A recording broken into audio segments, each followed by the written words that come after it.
The Hard Shoulder with Kieran Cuddihy with the MG hybrid and electric range on Newstalk. We will turn our attention to what happened in Iran overnight. Israel striking a number of sites in the country, saying they have attacked Iran's nuclear and ballistic missile facilities. The former Israeli government spokesperson, Eylon Levy, is with me now. Eylon, what's the latest you can tell us in terms of what happened?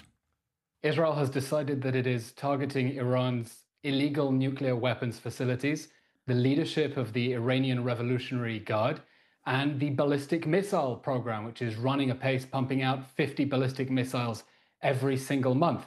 Israel sees the Iranian nuclear threat as existential. The Iranian regime is openly sworn to Israel's destruction. The supreme leader called Israel a cancer that must be eradicated just last month. And Israel sees this as a window of opportunity where it's now or never. It's the point of no return.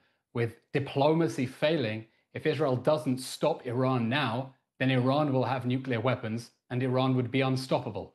And how confident are authorities in Israel that they can do that? They can stop Iran rather than just maybe setting them back a year, 2, 3 years, as has happened maybe in the past? Being realistic, I don't think anyone expects the Iranian nuclear program to be eliminated in its entirety, but it can certainly be set back far enough that Iran is no longer a nuclear threshold state. Right now, Iran already has 400 kilos of highly enriched uranium, and that's only a short hop from making it weapons grade. It's building ballistic missiles at a pace that Israel says will bring it up to 20,000 ballistic missiles in just 6 years, which is an intolerable threat for Israel. And so far, the strike seems to have been astonishingly successful. The head of the Revolutionary Guards was killed, the head of its air force, the head of the Iranian military as well. And even Natanz, the underground Iranian nuclear facility, has also been very severely damaged in the strike. And Israel is preparing for days of an offensive against this Iranian illegal nuclear weapons. How concerned are Israeli authorities and the state about other sites? I know you mentioned Natanz, but is it Fordo? Is that the site that's run by the Revolutionary Guard as well? It's essentially under a mountain and it's much, much harder to reach. How worried are you about what's happening there? Yeah, Iran has nuclear facilities that are deep underground. And the reason they're deep underground is that they are intended to produce weapons-grade uranium. They are part of Iran's military nuclear program. If you are enriching uranium just for peaceful civilian use, you don't hide it deep underneath a mountain. And it is possible that there are some facilities that can only be destroyed if the United States decides to use its own bunker buster bombs.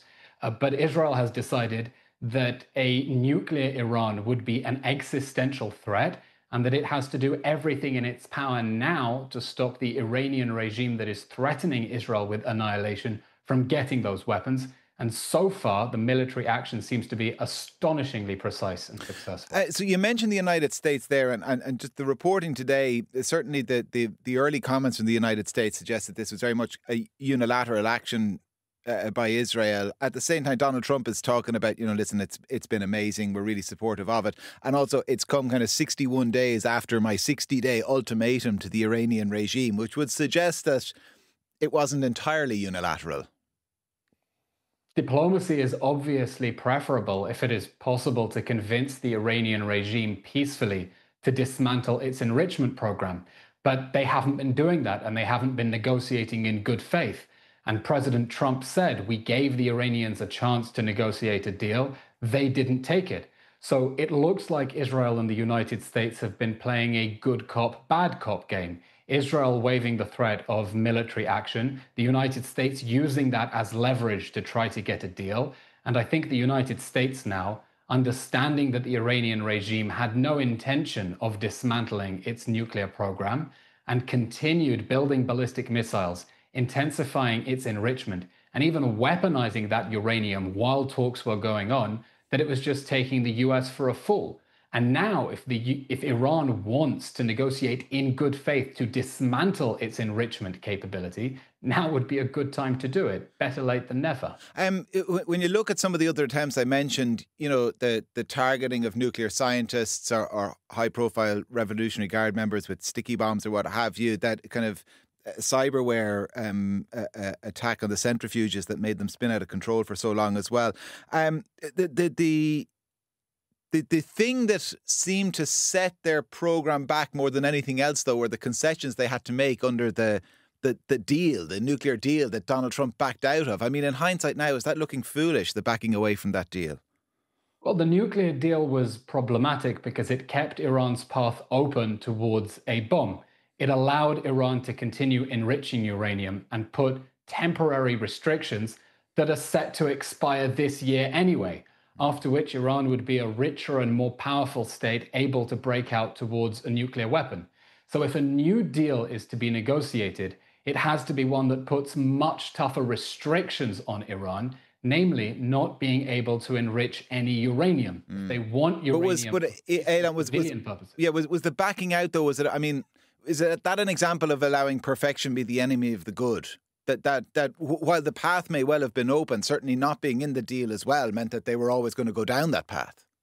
Well, let's imagine that the Iranian regime, that the United States had stuck to the original Obama deal.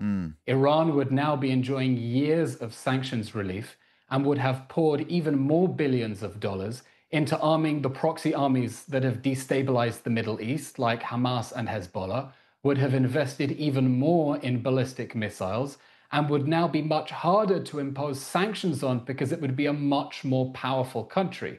That deal did not block Iran's path towards a nuclear bomb. It just kicked the can down the road.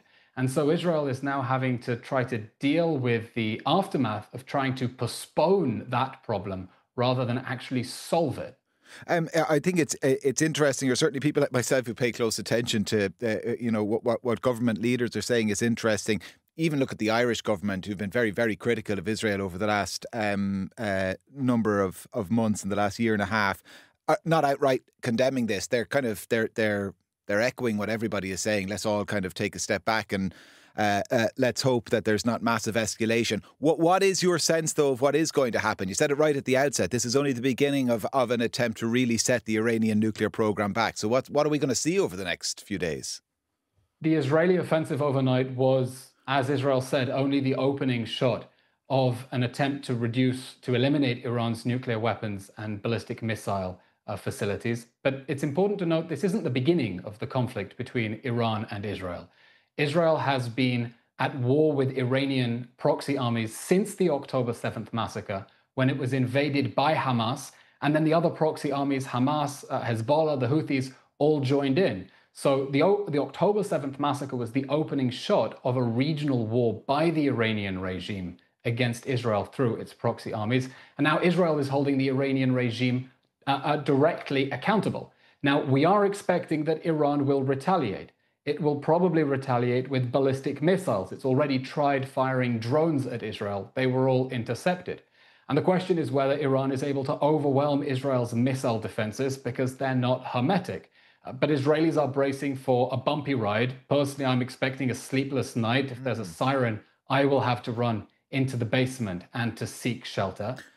But Israel went into this knowing that the risks of war with Iran are, of course, immense. But if the alternative is an Iran with a nuclear bomb, that is a risk that Israel simply cannot tolerate. And do you suspect that's the tactic of the Iranian regime right now, is to kind of flood the zone, as it were, with drones, that you'll ultimately deplete the resources of the Iron Dome, and then that will allow ballistic missiles through? I'm not sure the Iranian regime has a strategy right now, because the people who were responsible for it last night were eliminated overnight. And that may be part of why it's taking Iran so long to get its act together.